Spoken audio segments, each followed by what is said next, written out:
Gloire à Dieu. Nous allons encore apporter une parole d'exhortation pour notre édification, comme nous le faisons déjà en ces temps-ci particulièrement.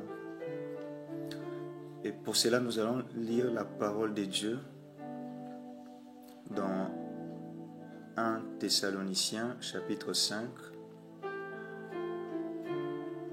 Je vais lire du verset 7 au verset 11. En effet, ceux qui dorment la nuit, et ceux qui s'enivrent la nuit. Mais nous qui sommes du jour, soyons sobres, enfilons la cuirasse de la foi et de l'amour et ayons pour casque l'espérance du salut. En effet, Dieu ne nous a pas destinés à la colère, mais à la possession du salut par notre Seigneur Jésus-Christ, qui est mort pour nous, afin que, soit que nous veillions, soit que nous dormions, nous vivions ensemble avec lui. C'est pourquoi encouragez-vous les uns les autres et édifiez-vous mutuellement, comme vous le faites déjà. Donc voilà, c'est biblique de continuer à le faire, comme je l'avais dit au début. Et l'exhortation de ce moment, le but c'est que je puisse vraiment convier chaque enfant de Dieu,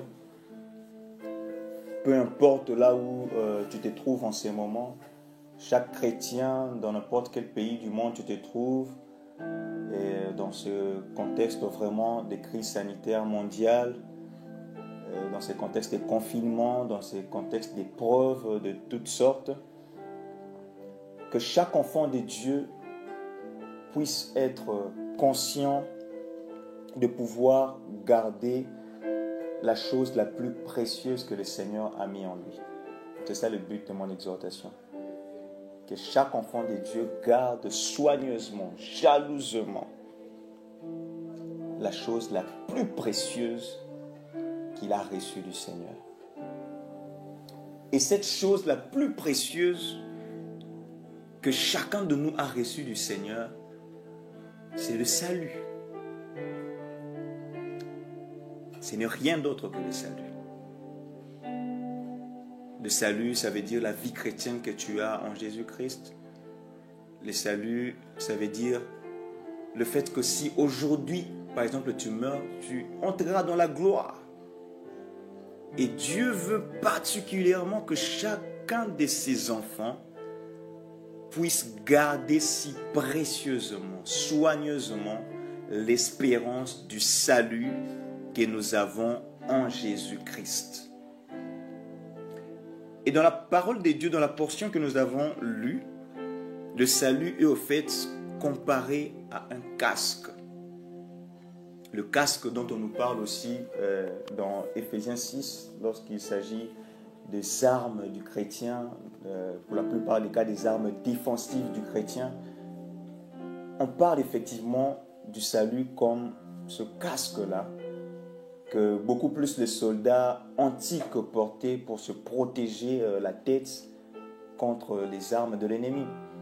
C'est vrai qu'aujourd'hui, par exemple, des armes à feu, voilà, les casques de ce temps-là ne pourront pas peut-être résister aux armes à feu de maintenant, mais l'analogie spirituelle, au fait, l'analogie biblique demeure.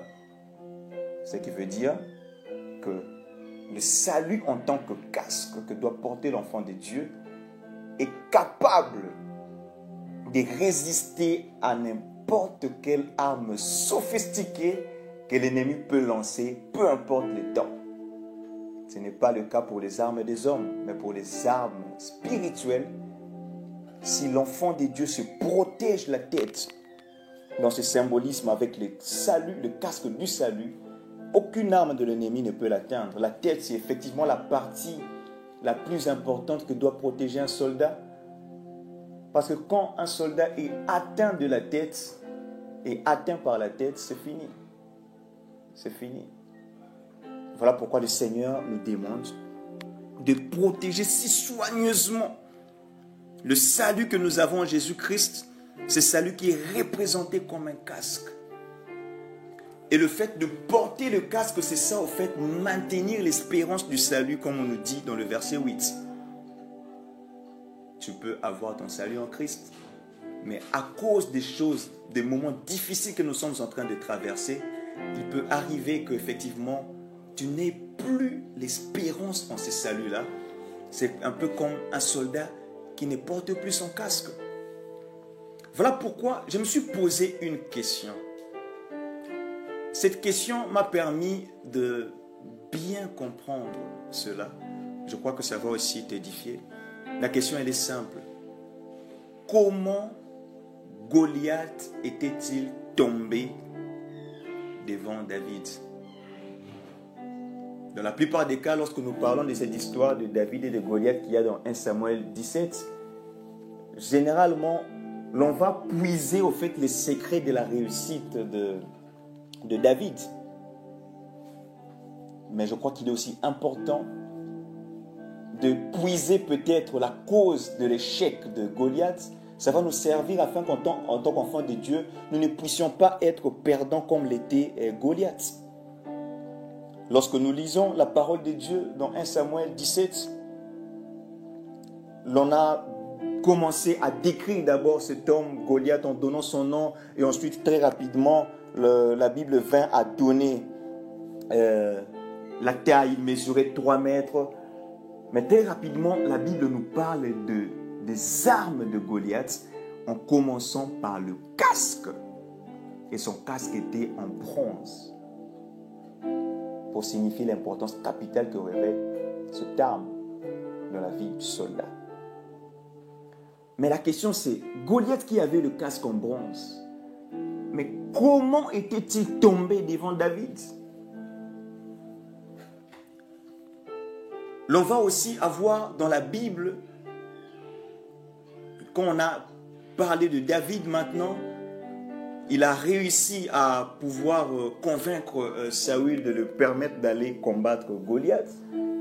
Et on nous montre comment Saül va donner ses armes, le faire porter à David. Et curieusement, David, il dit non, voilà, moi, voilà, j'en porte pas parce que je ne suis pas habitué. Malgré cela, ma question devient encore pertinente. Comment alors Goliath était-il tombé devant David?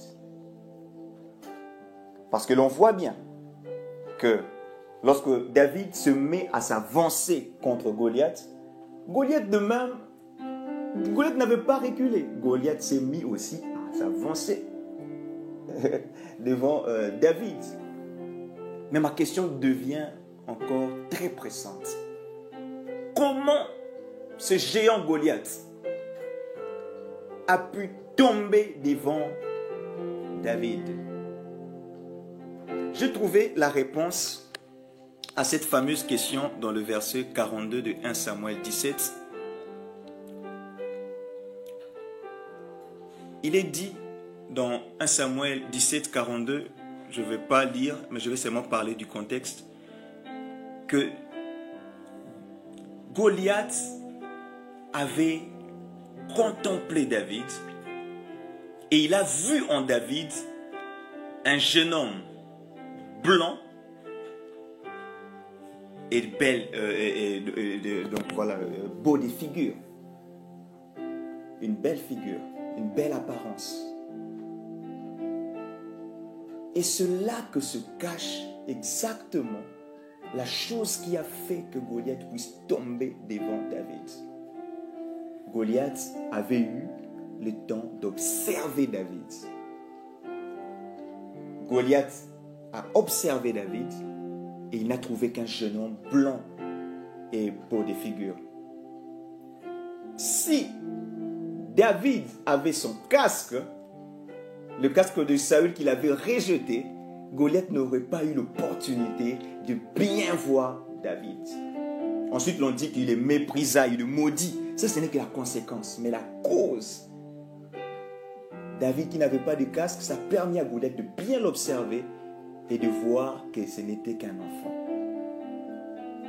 Et l'on voit par la suite que juste par une fronde, David va prendre une lance, il va prendre la fronde, il va projeter la pierre qui va percer le front de Goliath. Ce qui veut dire tout simplement, et c'est très probable, c'est très certain, Goliath n'avait plus non plus son casque. Goliath n'avait pas maintenu son casque. Il était fou de rage, fou de colère, en voyant que c'est un enfant qui s'approchait contre lui. Qu'est-ce que cela veut dire? Cela veut dire tout simplement que Goliath s'attendait à un combat conventionnel.